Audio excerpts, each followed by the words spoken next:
Hello, I'm Bob Larson, host of the nationally syndicated talk show, Talkback. My concern about Satanism is the result of research conducted to write my book, Satanism, The Seduction of America's Youth. What you're going to see on this video will be revealing, shocking, and for some of you, disturbing. But it's important information you need to know.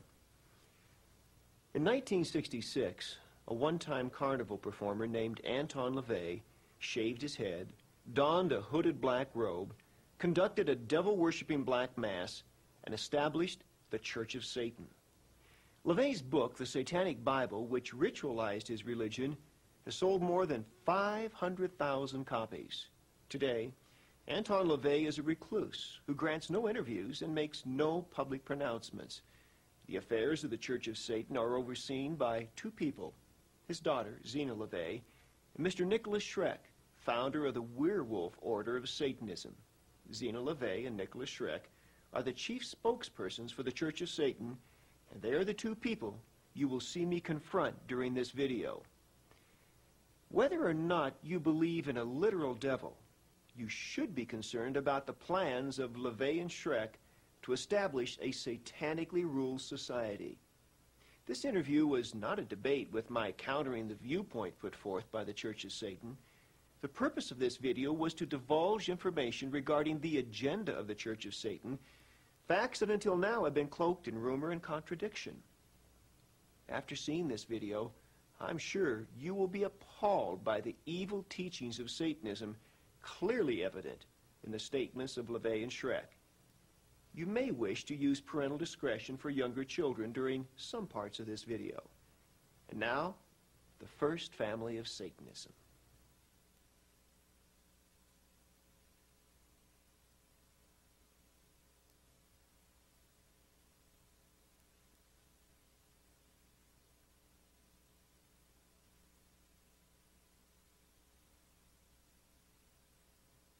Let's come back to the beginning now for a minute. Let's go back to 1966 when this whole thing got started.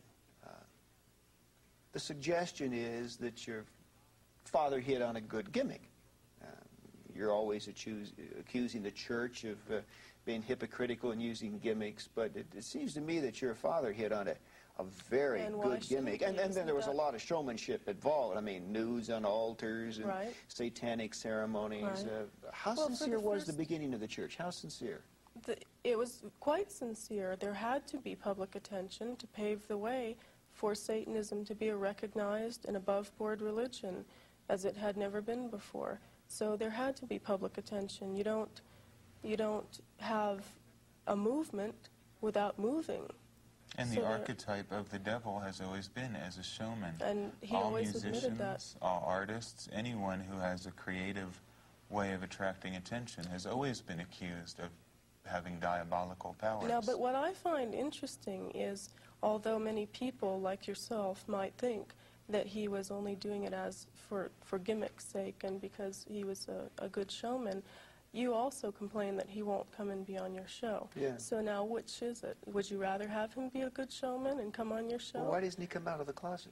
He's not in a closet. He's living his life happily. But he is not, I mean, he is fronting an organization. Listen, he came out of the closet in 1966 so When that Anton everybody LaVey else could come out of the closet. But excuse me, but he is not making his views, his doctrines, his beliefs. His views and doctrines are available in the He's Satanic not Bible. making them open to the objective inquiry of the press, of journalists, of anyone. No, he's not. I mean, you are speaking for him, but he does not put himself on the line to defend what he believes. He's past that point. He's past that point. He no longer has the need to speak to the media in that fashion, and certainly the Christian media is a dying force. And he's living his life. Wait. The Christian media is a dying force? The Christian media is now going through its last very extravagant death throes. Jim and Tammy Baker, where do you get these statistics from? All of the evangelists are slowly falling out of favor.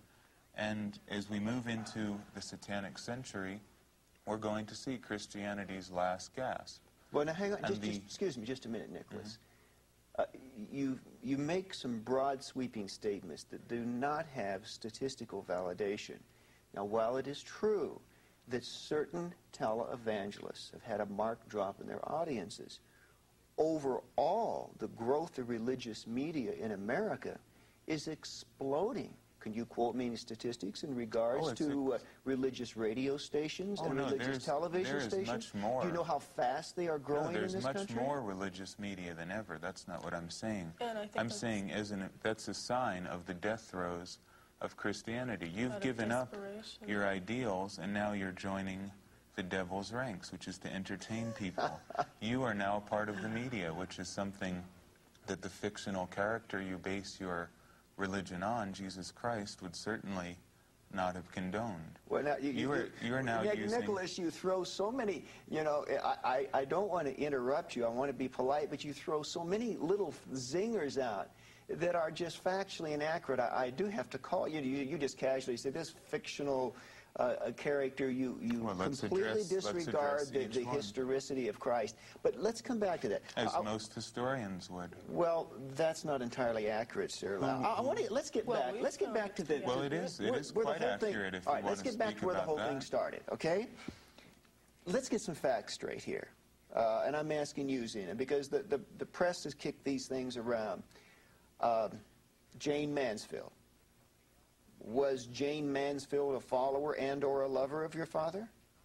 Yes, she was a member of the Church of Satan. I will not discuss my father's private life because I don't think it's anybody's business. But she was definitely a devout follower of the satanic philosophy. Well, his private life has been pretty well discussed in a number of notable books on the subject. Well, that's there for people who wish to Okay, well, if you prefer not to, fine, but I'm trying to get some facts here. The curse, the story of the curse that killed Jane Mansfield, that your father supposedly put on someone else and she happened to be in the car. Well, Any truth to that? That's been published in a number of books and papers also. So do you want me to talk about things I'm just asking you. I'm asking you. I'm coming straight to the source here. No, there was no curse. There was no curse. So she was not decapitated because she was in the wrong place at the wrong time because of your father's curse. I would say she was in the wrong place at the wrong time, obviously. But your father did not put a curse at her request? On Sam Brody, yes, but not on her. No, but he did put a curse. And because she happened to be in the car with him when he was killed, she got killed Because she ignored Anton LaVey's request that she break communications with Sam Brody, warned her to stay away from her, so she did not do that. But your father did put a curse on Sam Brody.